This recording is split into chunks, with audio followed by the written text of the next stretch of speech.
Howdy, friends, howdy. Tony here with you. Glad to be with you.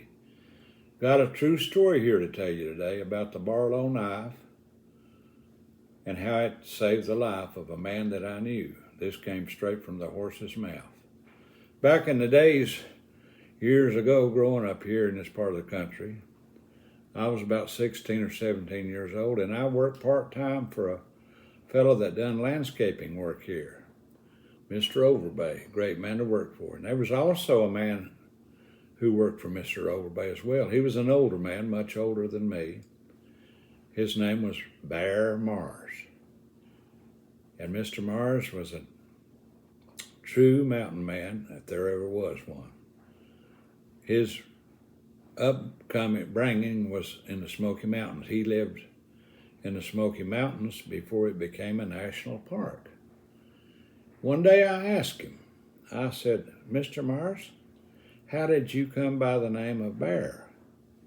Well, he told me the story. That's the only name I ever knew him by, is Bear. I called him Mr. Mars all the time out of respect. He said when he was a very young man growing up there in the Smokies, they had to get out and do a lot of hunting to supply meat for the table. And he had a hunting dog. One day they were up there in the mountains hunting, and the dog treed something inside of a den, a cavity in the ground, like a cave. And Bear said at that time he just laid his rifle up against the tree, and he went inside that cavity, that cave, to see what that dog was after. It was a kind of a narrow passage, and he said after he got in there, he noticed all of a sudden behind him the hole, the entrance, had turned black. And lo and behold, he was confronted by a bear, a black bear. He said he weighed around 100 pounds. And he was inside there trying to get his dog out, and his gun's outside. But Bear said he had a big old Daddy Barlow that he carried in his overalls. It was one of them big Daddy Barlows.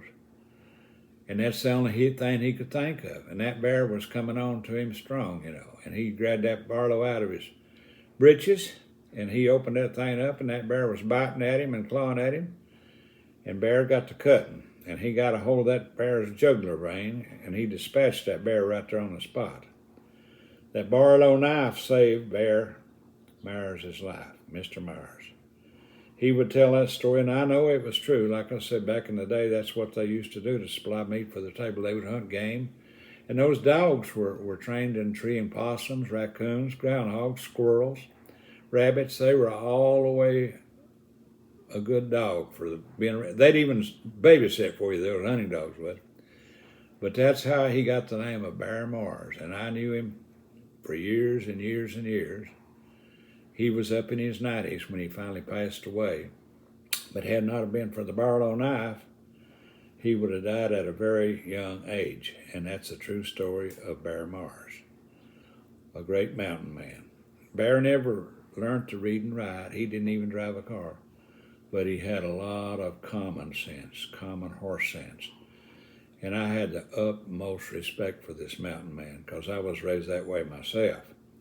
Anyway, the knife in question, Barlow, was called a Daddy Barlow. Here's a couple of examples.